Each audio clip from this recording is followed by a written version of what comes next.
Hello my dear students, welcome to my educational channel విద్యా ఉద్యోగ సమాచారానికి స్వాగతం.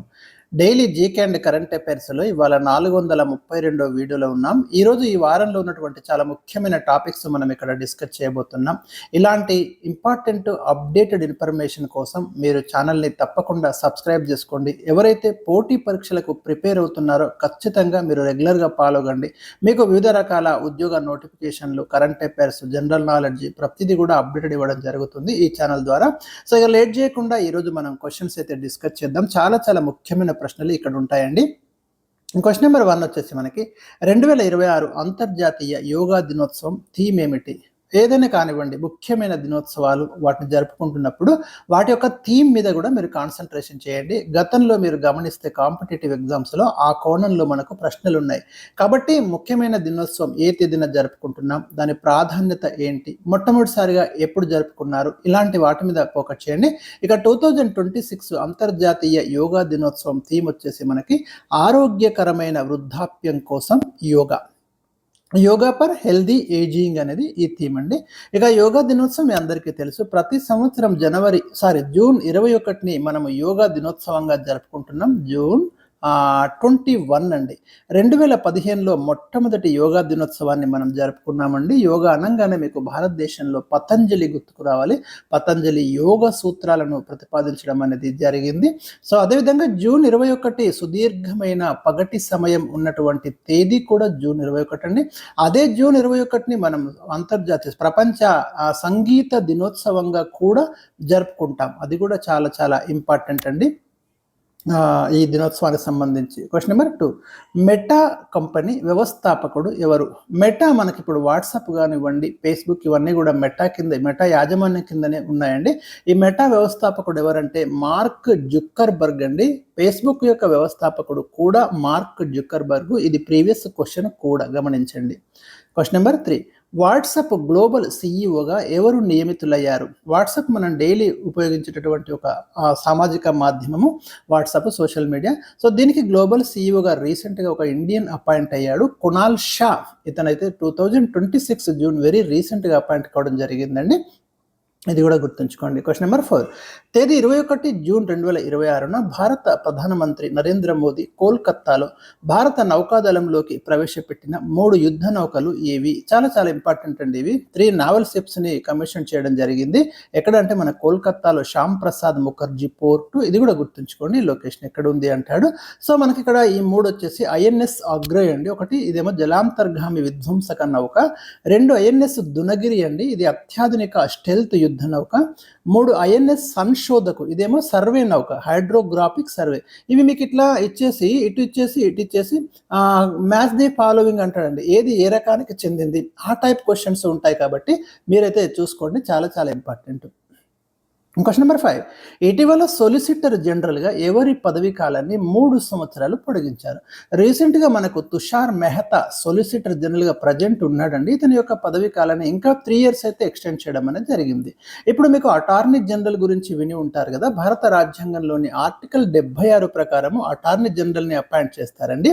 అటార్నీ జనరల్ భారత ప్రభుత్వానికి ప్రథమ న్యాయ సలహాదారుగా ఉంటాడు. భారత ప్రభుత్వానికి సంబంధించి కేసెస్ విషయంలో ఇతనే డీల్ చేస్తాడు. అతనికి సహాయకులుగా మనకి సొలిసిటర్ జనరల్ పనిచేస్తారు. So solicitor general Tushar Mehta ఉన్నారు ప్రజెంట్, గుర్తుంచుకోండి. క్వశ్చన్ నెంబర్ 6, ప్రపంచంలో అత్యంత ఎత్తైన లియోనల్ మెస్సీ విగ్రహాన్ని ఇటీవల ఎక్కడ ఏర్పాటు చేశారు?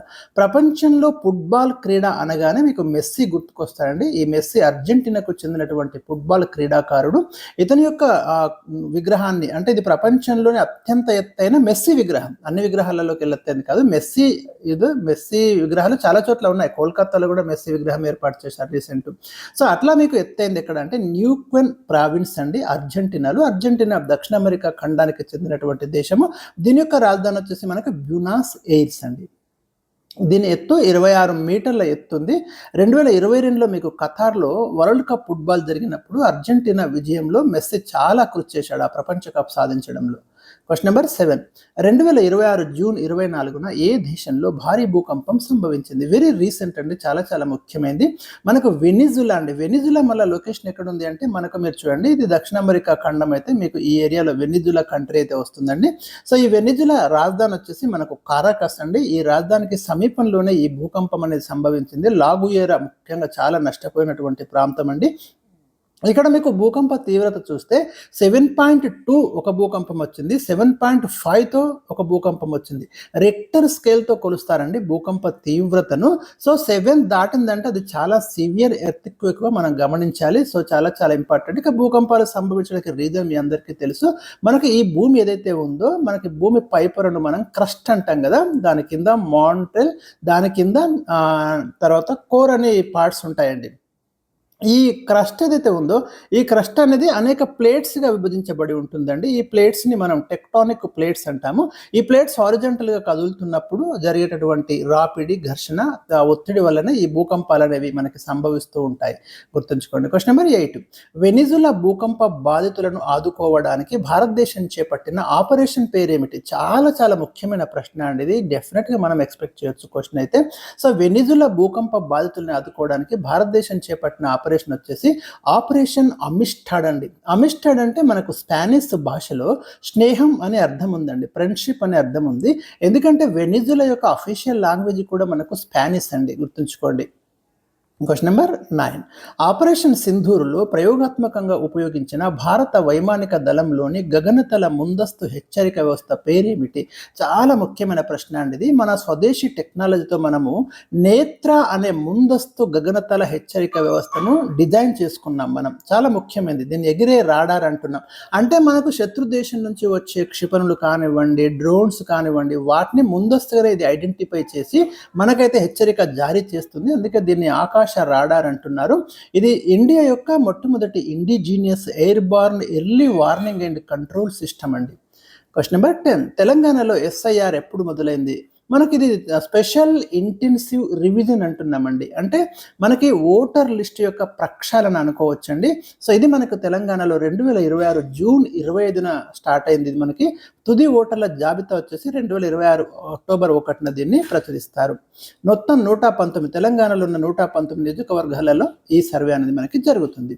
సో ఇవి నేను ఈరోజు మీకు ఇచ్చినటువంటి చాలా చాలా ముఖ్యమైన ప్రశ్నలు. నెక్స్ట్ వీడియోలో మరి 10 క్వశ్చన్స్ అయితే మీకు ఎక్స్ప్లెయిన్ చేస్తాను. Thank you for watching. Share this video. ఛానల్ని అయితే ఫాలో కండి.